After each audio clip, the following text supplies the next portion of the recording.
Hello friends, welcome back JP law classes में आप सबका स्वागत है दोस्तों। आज ये आरजेएस इंग्लिश ग्रामर का टेस्ट नंबर 2 है। अभी तक एक टेस्ट हुआ है और हिंदी के 10-11 टेस्ट हो चुके हैं।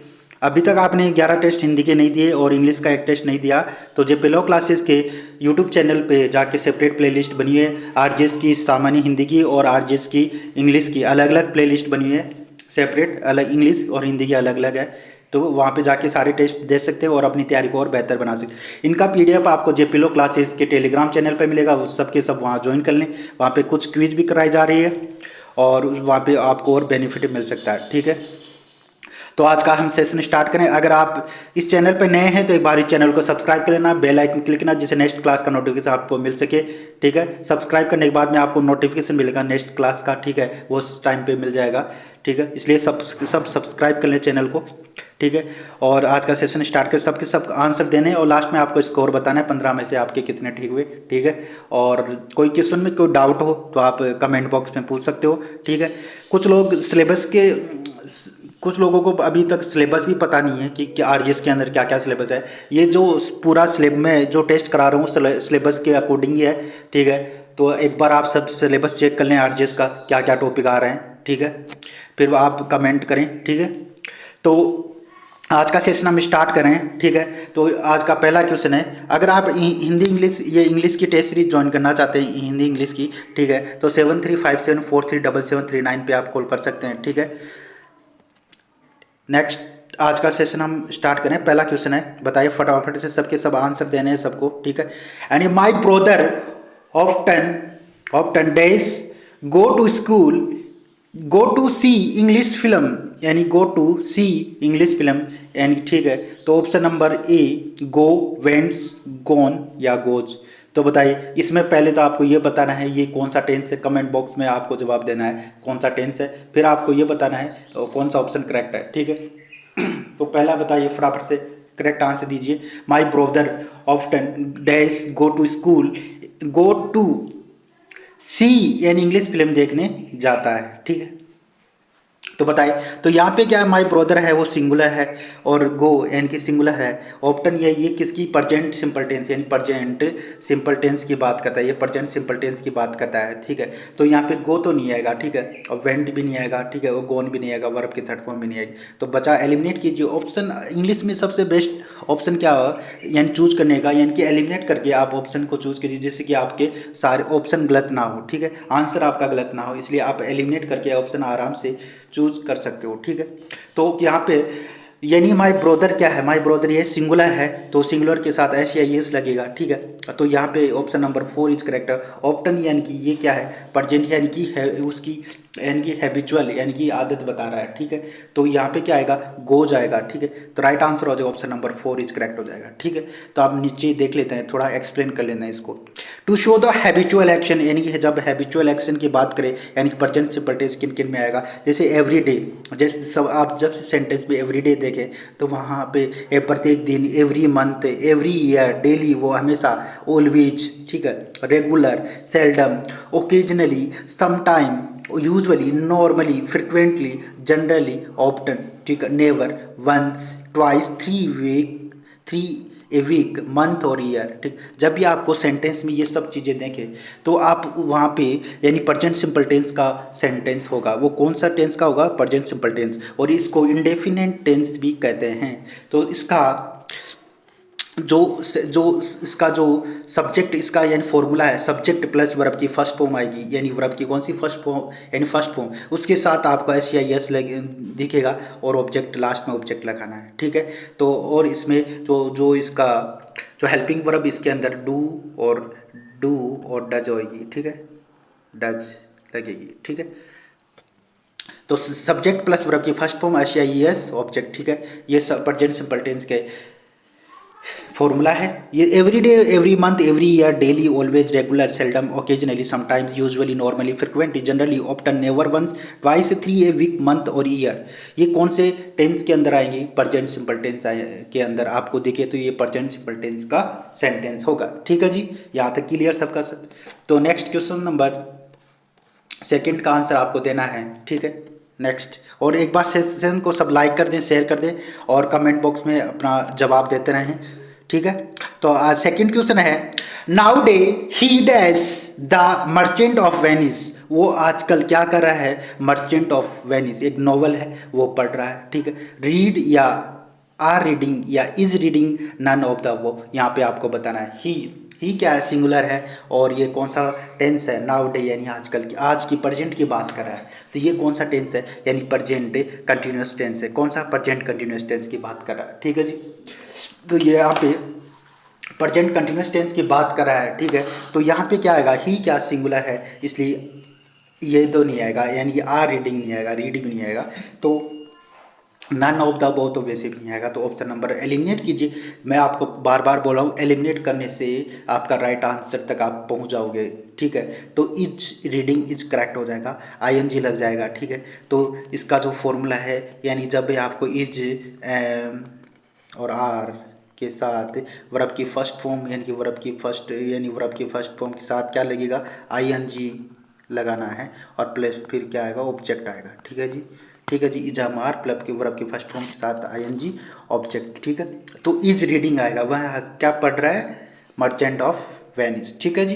क्लियर यहाँ तक, और क्लियर हो गया तो सेशन को सब लाइक कर दें, और अगर आप इस चैनल पर नए हैं तो एक बार चैनल को सब्सक्राइब जरूर कर लेना, ठीक है। नेक्स्ट क्वेश्चन नंबर थर्ड, इसका पीडीएफ आपको जेपी लो क्लासेस के टेलीग्राम चैनल पे मिलेगा, वहाँ पे सबके सब ज्वाइन कर लें, ठीक है। और Patna is dash holy city, Patna is that holy city, बताइए होली सिटी। तो the an a no article require, तो यहाँ पे कौन सा आर्टिकल लगेगा वो आपको बताना है। तो हमारे जो आरजीएस के सिलेबस के अंदर है, टेंस भी आ रहा है, आर्टिकल भी आ रहे हैं, डिटर्मिनर्स भी है, फ्रेजल वर्ब है, आइडम्स है, ठीक है, और एक्टिव वॉइस है, कंजंक्शन भी आएगा, डायरेक्ट इनडायरेक्ट मॉडल्स भी आएगा, और सिनोनिम्स एंटोनिम्स, यानी 7-8 टॉपिक आ रहे हैं हमारे, ठीक है, आरजीएस के अंदर। तो आप अच्छे से एक बार सिलेबस को रीड कर लें। कुछ स्टूडेंट अभी कमेंट बॉक्स में बता रहे थे कि सर ये हिंदी के अंदर विलोम शब्द भी आ रहा है क्या, विलोम शब्द भी आएंगे, पर्यायवाची शब्द भी है, वाक्यांश के लिए एक शब्द भी हैं, ये सारे टॉपिक आएंगे, ठीक है। और तो परिभाषिक शब्दावली वाले भी क्वेश्चन हैं, ठीक है। सिलेबस एक बार आप सिलेबस को रीड कर लें, ठीक है। काफ़ी बड़ा सिलेबस है हिंदी इंग्लिश का, हिंदी इंग्लिश इंपॉर्टेंट है। यहाँ पे हिंदी इंग्लिश में आपको यानी कि टोटल यानी 30 नंबर चाहिए, यानी कि 30 और 70 नंबर का आपका लो आएगा, ठीक है। और 15 नंबर की आपकी हिंदी आएगी, 15 नंबर की आपकी इंग्लिश आएगी, ठीक है जी। तो हिंदी इंपॉर्टेंट है, 30 में से आपको 30 स्कोर कर सकते हो, आप अच्छे से तैयारी करो तो यानी कि 30 में से 25 तो आराम से आपके आ ही जाएंगे, ठीक है। आप एक दो क्वेश्चन गलत भी हो जाए तो कोई दिक्कत नहीं, ठीक है, या एक दो क्वेश्चन हमेशा डिलीट भी हो जाता है, ठीक है, आउट ऑफ सिलेबस आ जाता है, ऐसा भी हो जाता है, यानी एक दो क्वेश्चन डिलीट हो जाते हैं, 25 नंबर तो आराम से आ जाते हैं, ठीक है। आप अच्छे से तैयारी करोगे तो आराम से आ जाएंगे। पटना इज होली सिटी, तो यहाँ पर राइट आंसर हो जाएगा, ऑप्शन नंबर 3 इज करेक्ट हो जाएगा, ठीक है। Patna is a holy city is correct हो जाएगा, Patna is a holy city is right answer हो जाएगा, ठीक है। नेक्स्ट क्वेश्चन नंबर 4, जो क्वेश्चन नहीं आ रहा है उसको एक कॉपी के अंदर लिख लो, ठीक है, और तो फिर बाद में वो एग्जाम में गलती ना हो, ठीक है। We should inform dash of them many every few all, बताए फटाफट से करेक्ट आंसर दीजिए, कौन सा डिटर्मिनर्स आएगा। We should inform dash of them many every few all, बताए फटाफट से करेक्ट आंसर दीजिए, विच ऑप्शन इज करेक्ट, ठीक है। तो क्वेश्चन नंबर 4 का राइट आंसर हो जाएगा, ठीक है। वी शुड इन्फॉर्म, हमें उनको इन्फॉर्म करना, सूचित करना चाहिए, यानी कि सभी को, तो क्या आएगा, मैनी तो नहीं आएगा, एवरी फ्यू, कुछ लोगों को, एवरी यानी प्रत्येक को, मैनी यानी कुछ, ठीक है। तो यहाँ पे हमें सभी को इन्फॉर्म करना है, ठीक है, सूचित करना चाहिए, हमें सभी को सूचित करना चाहिए, ठीक है। तो यहाँ पे शुड है, शुड का यूज हुआ है, तो ये कौन सा है, मॉडल्स भी यूज हुआ है, शुड मॉडल्स का प्रयोग किया गया है यहाँ पे। तो इन्फॉर्म ऑल आएगा, तो ऑप्शन नंबर 4 इज करेक्ट हो जाएगा, यानी कि we should inform all of them, ठीक है जी, करेक्ट आंसर आ जाएगा, ऑफ ऑल का प्रयोग होगा यहाँ पे, ठीक है। क्वेश्चन नंबर 4 का राइट आंसर हो जाएगा 4 all. Next question number 5, the cloth is sold by dash metre, ठीक है। जो जो कपड़े हैं वो किस में, मीटर में यानी बेचे जा रहे हैं, ठीक है। ए एन द एक्स, बताइए फटाफट से कौन सा आर्टिकल आएगा यहाँ पे, बताइए। The cloth is sold by the dash metre, बताइए फटाफट से, a an the a article, कौन सा आर्टिकल आएगा वो आपको बताना है। तो गाइस करेक्ट आंसर दीजिए फटाफट से सबके सब। तो कौन सा ऑप्शन करेक्ट हो जाएगा? तो दोस्तों यहाँ पे द आर्टिकल लगेगा। कौन सा? द आर्टिकल लगेगा, ठीक है। The cloth is sold by the metre, ठीक है। बाय के बाद हमेशा द का आर्टिकल का प्रयोग होता है, बाय द मीटर्स, ठीक है। By the option number C is correct हो जाएगा। The cloth is sold by the metre, ठीक है। नेक्स्ट क्वेश्चन नंबर 6 का दीजिए आंसर फटाफट से। The chief guest dash the prize. Option number 1 give away, option number B give out, या option number C give up, option number D give in. बताए फटाफट से करेक्ट आंसर दीजिए। तो यहाँ पे क्या आएगा? क्वेश्चन नंबर 6 का राइट आंसर सबके सब दीजिए कमेंट बॉक्स के अंदर, ठीक है। तो बताइए फटाफट से, यानी कि इसका क्या आंसर आएगा क्वेश्चन नंबर 6 का। गिव अवे का मतलब होता है, ठीक है, यानी गिव आउट का मतलब क्या होता है वो आपको। गिव अप का मतलब होता है अबंडन, टू अबंडन, ठीक है। अबंडन यानी त्याग देना, ठीक है, वह त्याग देना, ठीक है, त्यागना, अबंडन त्याग। गिव इन का मतलब होता है सरेंडर करना, एक्सेप्ट यानी समर्पण करना। और गिव अवे का यानी कि वह चीफ गेस्ट क्या कर रहा है? प्राइज को क्या कर रहा है? यानी बांट रहा है, ठीक है। तो गिव अवे का मतलब होता है डिस्ट्रीब्यूट करना, ठीक है। DISTRIBUT, डिस्ट्रीब्यूट यानी बांटना, ठीक है। क्या हो जाएगा? बांट रहा है, क्या? प्राइज बांट रहा है, बांटना, ठीक है। तो वो क्या कर रहा है? डिस्ट्रीब्यूट कर रहा है, प्राइज को बांट रहा है, ठीक है जी। करेक्ट आ जाए तो राइट आंसर हो जाएगा ऑप्शन नंबर 1 करेक्ट हो जाएगा।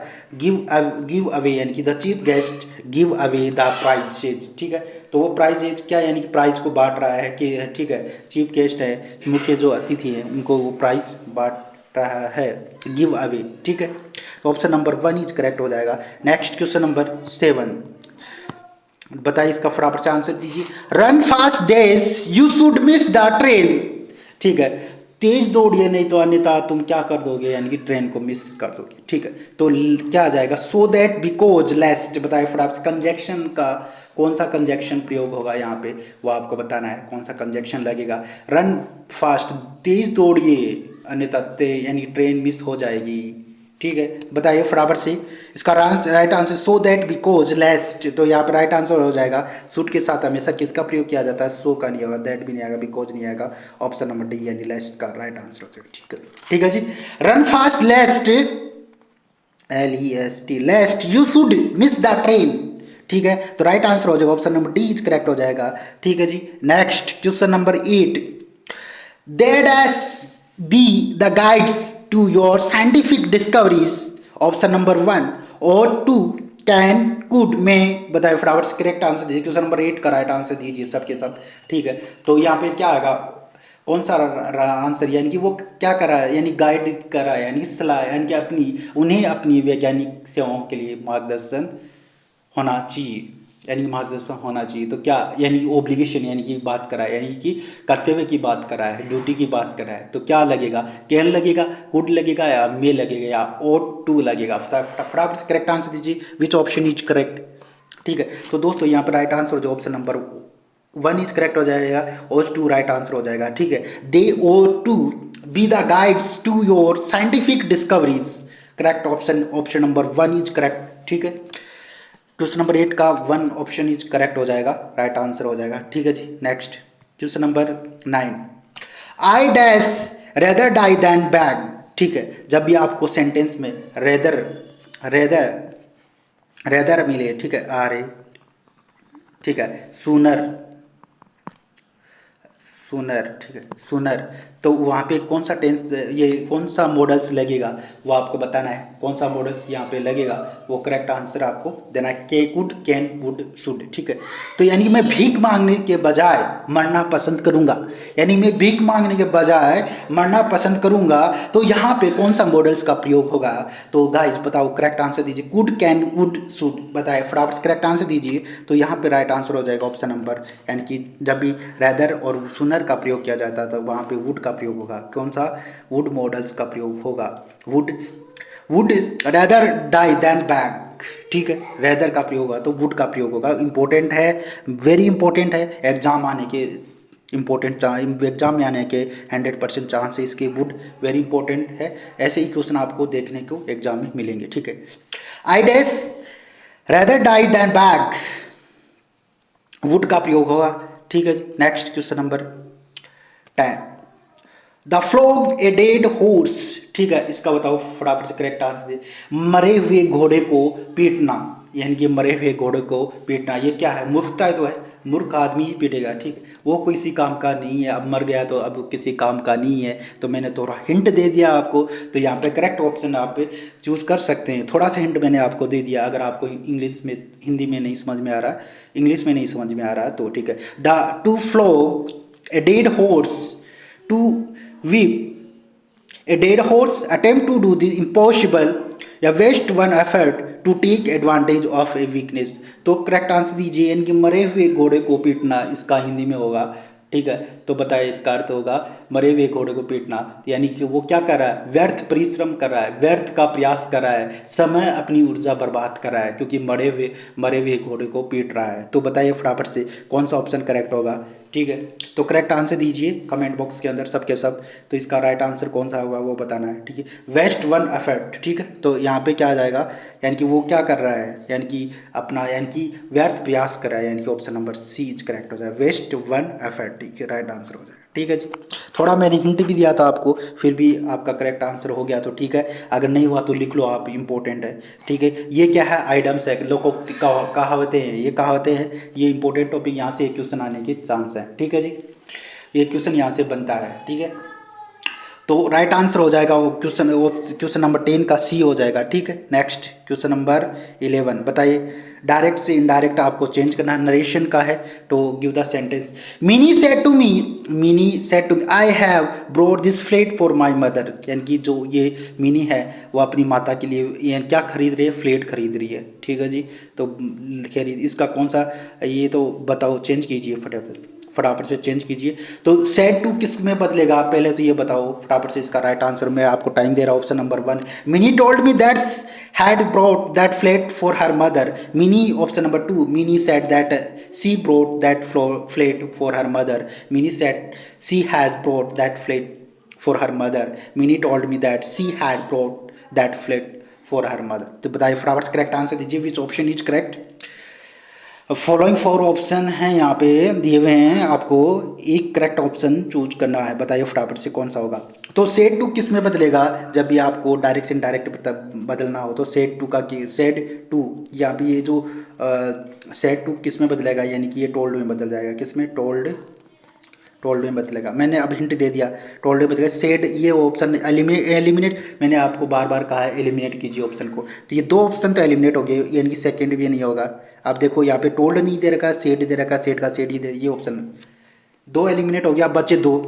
अब फटाफट से इनके 2 का आंसर आपको देना है, ऐसे ही एग्जाम में आपको करके आना है। ठीक है, ऐसे एलिमिनेट कीजिए ऑप्शन को और आप करेक्ट ऑप्शन पे आप पहुंच जाओगे। ठीक है, तो मिनी टोल्ड, अब यहाँ पे यहाँ पे क्या है? मिनी टोल्ड, फिर आगे क्या आएगा? बी आएगा, मी आएगा, फिर दैट आएगा। अब देखो कि इसमें ऑप्शन आप एलिमिनेट कीजिए। ठीक है, यहाँ पे मी नहीं है, ऑप्शन नंबर 1 में मी नहीं है, तो ये ऑप्शन एलिमिनेट हो गया। देखो कितना सिंपल है, यहाँ पे ऑप्शन नंबर 1 भी एलिमिनेट हो गया कि ये भी रॉन्ग है। ठीक है, टोल्ड मी, अब यहाँ पे देगा टोल्ड मी दैट, ये ऑप्शन करेक्ट हो जाएगा। और जब भी आपको सेंटेंस में हैज हैव दिखे, हैज हैव, तो किस में बदलेगा? यानी कि वो हैड में बदलेगा, हैड प्लस वर्ब की थर्ड फॉर्म आएगी। ठीक है, और यहाँ पे भी जो हैज हैव वर्ब की थर्ड फॉर्म है, ठीक है, इसमें भी हैज हैव वर्ब की थर्ड फॉर्म है, तो किस में? हैड प्लस वर्ब की थर्ड फॉर्म में बदल जाएगा। ठीक है जी, हैज हैव किस में बदलेगा? हेड में बदलेगा। आप इतना भी ध्यान रखें, हैज हैव किस में बदलेगा? हेड में बदलेगा, वर्ब की थर्ड फॉर्म आएगी। तो ऑप्शन एलिमिनेट हो गया, तो राइट आंसर हो जाएगा ऑप्शन नंबर 1 इज करेक्ट हो जाएगा। ठीक, कितना सिंपल, आराम से हो जाएगा। ठीक है, mini told me that she had brought that flat for her mother, right answer हो जाएगा। ठीक है जी, नेक्स्ट क्वेश्चन नंबर 11 का 4 आंसर हो जाएगा। आप बताइए 12, वेरी इंपॉर्टेंट, इंग्लिश में अच्छे नंबर आ सकते हैं आपके। ठीक है, please stand in queue said the teacher to the students. Teacher कह रहा है, teacher, option number 1, the teacher order that student stand in queues. The teacher said that student the please stand in queues. The teacher told that student to be stood in the queues. The teacher request the student to stand in queues. तो teacher क्या कर रहा है, please आया, जैसे ही please आया तो please का मतलब वो क्या कर रहा है, कृपया, यानी कृपया करके बस स्टैंड, यानी कि स्टूडेंट से क्या कर रहा है टीचर, कृपया यानी कि निवेदन कर रहा है, रिक्वेस्ट कर रहा है। तो ऑर्डर तो नहीं आएगा, set to be, told to be, ये दे एलिमिनेट कीजिए, ऑप्शन डायरेक्टली एलिमिनेट कीजिए। तो ऑप्शन नंबर 4 इज करेक्ट हो जाएगा। The teachers request the student to stand in queue, option number 4 is correct हो जाएगा। ठीक है जी, तो बताइए फटाफट से, यानी कि इसका right answer option number 4 is correct हो जाएगा।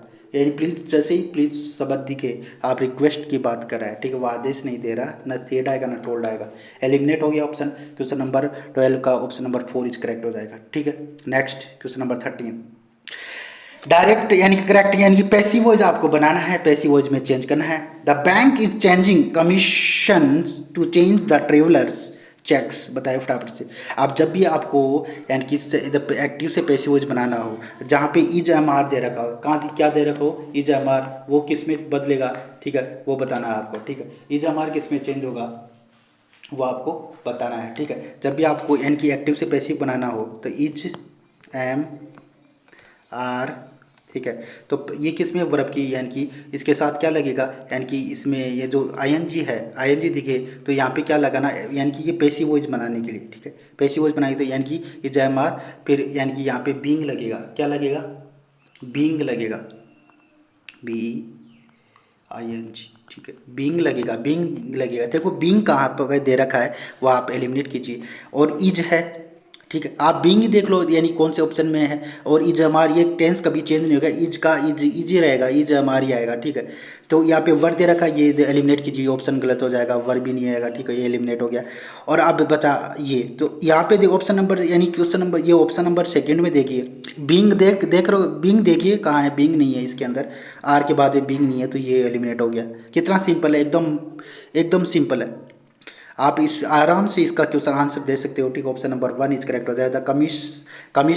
Commissions are being charged, verb की थर्ड फॉर्म आ जाएगी, एंड बीइंग के बाद भी वर्ब की कौन सी थर्ड फॉर्म हमेशा लगती है, इसके पैसिव वॉइस, एक्टिव से पैसिव वॉइस बनाओगे तो वर्ब की थर्ड फॉर्म लगेगी, बीइंग आएगा। ठीक है, आईएनजी यहाँ पे आईएनजी इसलिए बीइंग आएगा। ठीक है, being charge by the bank cheque the travellers the cheque. ठीक है, ठीक है जी, ऑप्शन नंबर 1 इज करेक्ट हो जाएगा। ठीक है जी, कितना सिंपल है, आराम से ये आंसर आ जाएगा। ठीक है, समझ में आ गया, क्लियर हो गया, तो एक बार कमेंट बॉक्स में ज़रूर लिखें। ठीक है, नेक्स्ट क्वेश्चन नंबर 14 का दीजिए, we shall write a novel.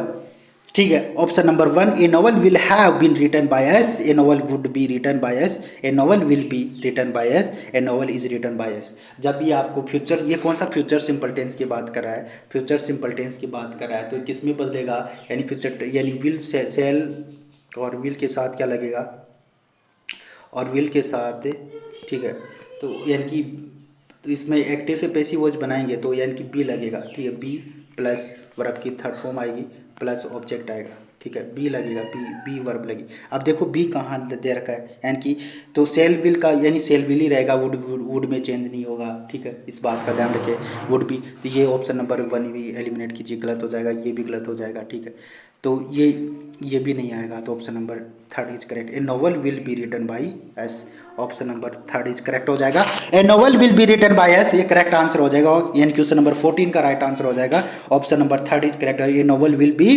Written by, we का क्या हो जाएगा, एस हो जाएगा, रिटन यानी वर्ब की थर्ड फॉर्म में, विल बी, वी के साथ बी क्या, यानी बी लग जाएगा। ठीक है जी, नेक्स्ट क्वेश्चन नंबर 15, इसका दीजिए आंसर फटाफट से, where did you buy this pen from. ठीक है, बताइए इसको चेंज, डिड है किस में, यानी वाजवर में चेंज होगा, डिड किस में, वाजवर में चेंज होगा, इस बात का ध्यान रखें, वाजवर में चेंज होगा, तो हेड भी नहीं आएगा, हेड ये एलिमिनेट हो गया, ऑप्शन नंबर 4 इज करेक्ट हो जाएगा, from where was this pen is brought by you.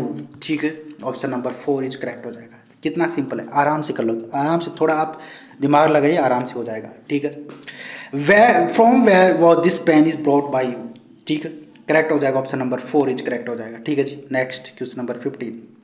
ठीक है, हमें सारे टॉपिक हम क्लियर, सारे टॉपिक कवर कर चुके हैं। ठीक है, इसके अंदर टेंस भी, डायरेक्ट आर्टिकल्स भी, डायरेक्ट इनडायरेक्ट फ्रेजल वर्ब भी हम कवर कर चुके हैं, आइडम्स भी। ठीक है, एक्टिव वॉइस, सी वॉइस, कंजक्शन भी, डायरेक्ट इनडायरेक्ट मॉडल्स और एंटोनियम सिनोनियम्स। एंटोनियम सिनोनियम्स का एक क्वेश्चन है, choose the correct synonyms of the word irrevocable का आपको सिनोनिम्स बताना है। क्या है इरिवोकेबल का मतलब? जो कभी चेंज नहीं होता हो, ठीक है। और जो स्थिर रहता है, कभी बदलता नहीं है, वो इरिवोकेबल होगा, ठीक है। तो उसका क्या होगा? इरिवोकेबल होगा, ठीक है। तो बताइए फटाफट से, यानी जो कभी बेबदल, यानी कभी बदलता नहीं है, अटल स्थिर बता। थोड़ा मैं हिंट दे दूँ, चेंज इसका अपोजिट हो जाएगा, ये भी डन भी नहीं होगा। तो ऑप्शन नंबर 4 इज अनअल्टरेबल, अनअल्टरेबल जो कभी चेंज ना हो। ऑप्शन नंबर सी करेक्ट हो जाएगा, अनअल्टरेबल राइट आंसर हो जाएगा, ठीक है। अनअल्टरेबल हो जाएगा। ई रिवोकेबल का मतलब होता है कि यानी कि अटल, यानी कि कभी वो चेंज ना हो, स्थिर रहना, ठीक है। अपनी बात पे स्थिर रहना, ठीक है, स्थिर रहना। बेबदल यानी कि जो कभी बदलता ना हो, ठीक है जी। तो यहाँ तक क्लियर है। 16 क्वेश्चन हो गए आज के। और इरिवोकेबल का मतलब होता है अनअल्टरेबल, ठीक है। इसका सिनोनियम्स हो जाएगा, ठीक है। सिमिलर मीनिंग, सिनोनियम्स का मतलब होता है सिमिलर मीनिंग हो जाएगा, ठीक ठीक है जी, क्लियर। अगर आपको सेशन पसंद आए तो एक बार सेशन को सब लाइक कर दे, शेयर कर दे, और कमेंट बॉक्स में जरूर लिखें और कितने क्वेश्चन आपके ठीक हुए, ठीक है। और कमेंट बॉक्स में जरूर लिखें कितने क्वेश्चन आपके ठीक हुए। और जाते जाते एक बार सेशन को लाइक कर देना, और इस चैनल को सब्सक्राइब कर लेना अगर आप इस चैनल पे नए हैं तो, ठीक है। इसका पीडीएफ आपको जेपी लोग क्लासेस के टेलीग्राम चैनल पर मिलेगा, सबके सब ज्वाइन कर लें। अब हिंदी की क्लास भी होगी इसके बाद में, और ठीक है। तो मिलते हैं फिर नेक्स्ट क्लास के अंदर।